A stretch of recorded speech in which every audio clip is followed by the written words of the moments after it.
Hello and welcome to Hyperdog Digital. This is Scott. Today we're going to take a look at the Ticwatch E, and this is the second or third iteration, depending on how you look at it, of the Ticwatch. This was, if you're not familiar with Ticwatch, they were actually a crowdfunded watch that came out a couple of years ago. And there was a Ticwatch, and then there was the Ticwatch 2 that came out shortly after that. And now we're up to the Ticwatch E and the Ticwatch S. Ticwatch E is the slightly cheaper version of the Ticwatch, of these two versions. It goes for $159, depending on where you're looking. So let's jump right in, and we'll take a look at this. I'm not going to open the box because I've already unpacked it and been using it for a good couple of weeks now. So let's take a look at it. So this is the watch here. As you can see, it's pretty solid design. It's got a hard kind of metallic feel to it. It does have one button on the side here. It does not twist or anything like that. It is simply a push button. On the bottom you have the, as you can see already going off, the heart rate sensor, and then the connector, the magnetic connector here for the charger. The charger works pretty well. It slaps on there very easy. You can find it and click it on there very easily in the dark. It works very well. The watch itself is not very slick or very rounded as far as the edges go. You can see they're pretty squared off, but it's still a very nice looking watch. And I still do. I really like the look and feel of it. To me, it's kind of right in the middle of being, just too big or too thick, and being just way thin. It's certainly a little bit thicker than like the Pebble Time watches or your standard watches. But it's certainly not as thick as, say, a Moto 360 or something like that.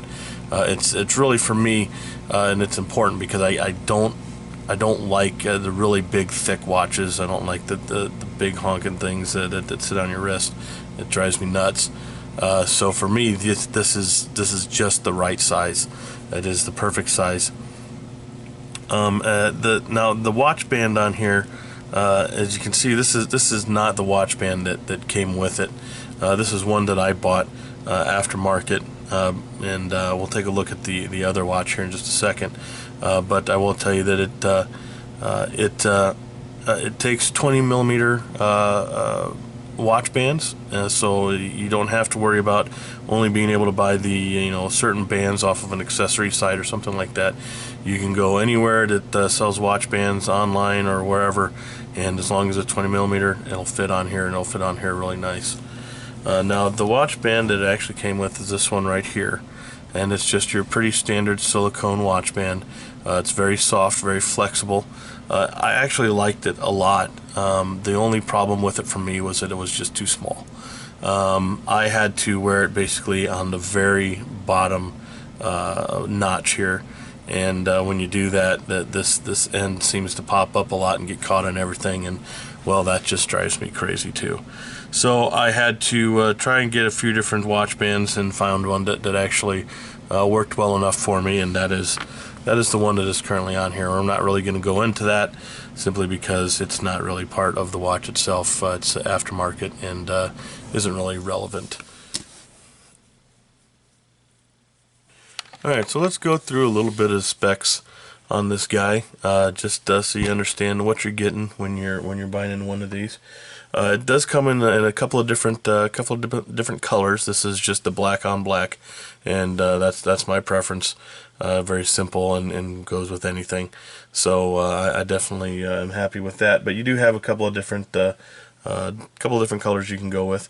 It does have an accelerometer, gyro sensor, heart rate, magnetometer, proximity sensor. Are all included in here. It does have GPS built in to the watch itself. Now the S actually has the GPS built into the watch band, which is supposed to be a little bit more accurate, but that is a little bit of a difference if you are looking at the two different watches. It is a polycarbonate body material, and as I mentioned, it is a IP67 dust and waterproof. Now, what that means is that you can get it wet, but you're not supposed to be able to submerge it. Now, I have used this while doing the dishes and giving my kids a bath, and in both cases, I have accidentally gotten a lot of water splashed on this. I don't want to say I've submerged it, but I've gotten pretty darn close, and maybe just for a split second it's been underwater. So it certainly can hold up to the water.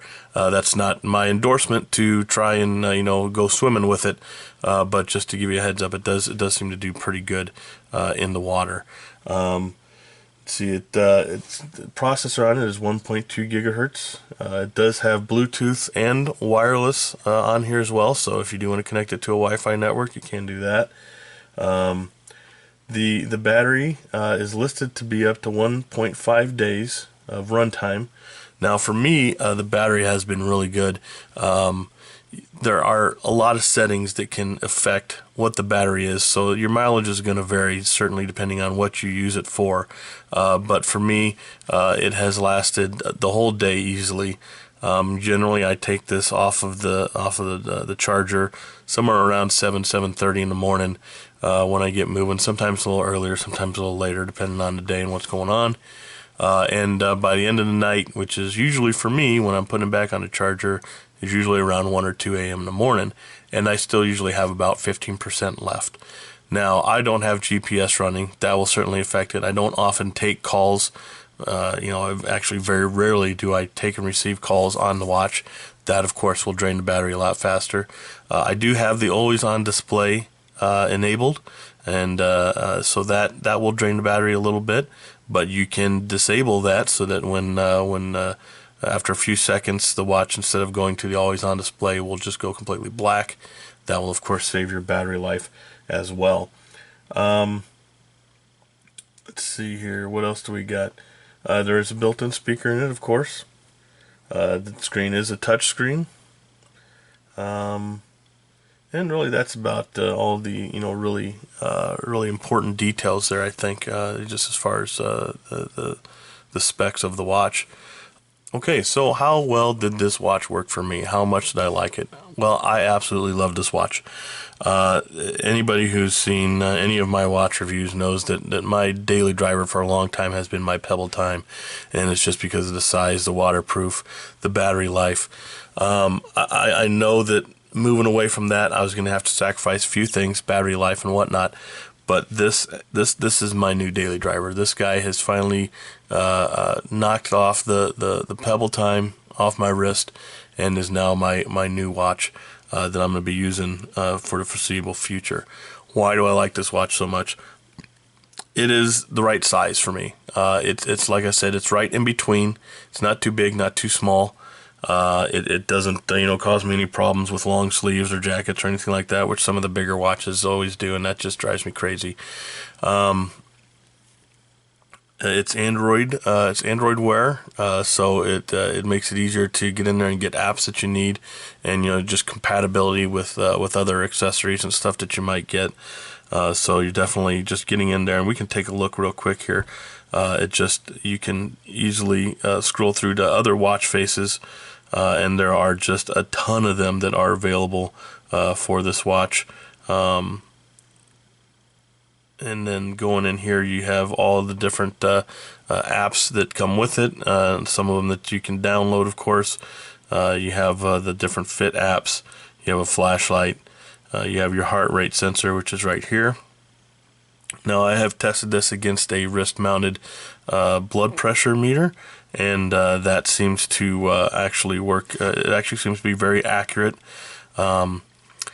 It does have some strange readings sometimes, and I actually chalk that up to me just not wanting to have the wristband super tight on my wrist. They do say for any of these types of watches that for accurate readings you want to have it pretty tight against your wrist, and just another thing that drives me crazy that I just can't do. So while most of the time it is pretty accurate, and when I'm actually trying to take it and keep a good eye on it, it is very accurate. But you know, as I'm going throughout the day, I will get some wacky readings that are way off the charts, and I know that's just because you know, it's sitting weird on my wrist because I don't have it tight enough. Of course, you have plenty of different fitness apps. You have Mobvoi's their own fitness apps on here, and then of course you have Google Fit on here as well. It seems to do very good as far as tracking my steps. It's pretty accurate compared to what I had on my phone or onto my my fitness tracker. You have all your general stuff on here: your stopwatch, your timers, your weather, Google Feed, all that kind of stuff. It's pretty standard for your Android Wear type devices, but I really have enjoyed it. I've liked it a lot, and it's worked very well for me so far. Now you can take and receive phone calls on this. You have to connect it to your phone via Bluetooth, and just to kind of reiterate that fact, this is not a standalone watch. You do have to connect it to your phone to use you know, the call features or to download anything. Of course, if you do want to connect it to Wi-Fi, which is possible, then it will work through that as well, as far as downloading you know, stuff from Google Play and whatnot. But other than that, I mean, it's just been a really great watch. The only problem I do have with it, outside of the band being a little bit small, was that there is sometimes, now it does have the ability to automatically go to the standard screen or the normal screen from the always on display, just by, you know, your motion of your wrist. The only problem I have with that is that sometimes it can be a bit delayed. Sometimes it doesn't work at all. So you have to, you know, tap the watch or shake it around a little bit to get it to realize that you've moved it up. Not a huge issue. Again, it's generally very responsive, but I have had you know, a few times when it hasn't come on as quickly as I would like, or at all. So there was that, and that was a bit of an issue. But other than that, I love everything else about the watch. I love that it's more or less you know, water resistant. The battery life is very good on it as far as I'm concerned. Now you do, if you do have problems with battery life on this, keep in mind there are a lot of settings that you can change to get yourself a little bit better battery life. But for me, it's been very good. The screen is awesome. It's very responsive to touch. Very easy to move around and do whatever you're looking to do on there. It looks good. Talking on it with getting a phone call and talking through it actually works fairly well. It's not the best in the world, but I haven't found a watch that really is. But you know, in a pinch, it does work. Other than that, you know, I can't really think of anything else to say about it. Or performance-wise, it runs very fast, runs very well. As with all of these type of watches, it's a little hard to see in the sun, but you know, I kind of chalk that up to, you know, these types of watches. It's, you know, something you just have to deal with. Most of them aren't very good in the sunlight, just because of the type of display and the nature of the display and everything like that. But it really is a great watch. I highly recommend it. I certainly am going to be using it as my driver from now on until the next best thing comes along that decides to knock it off my wrist. But for right now, this is it.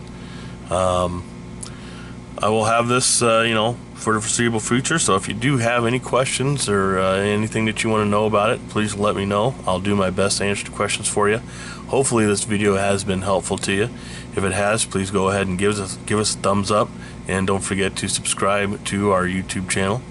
Other than that, I hope, like I said, hope this has been helpful to you, and hope to see you again next time here at HyperDog Digital. Thank you.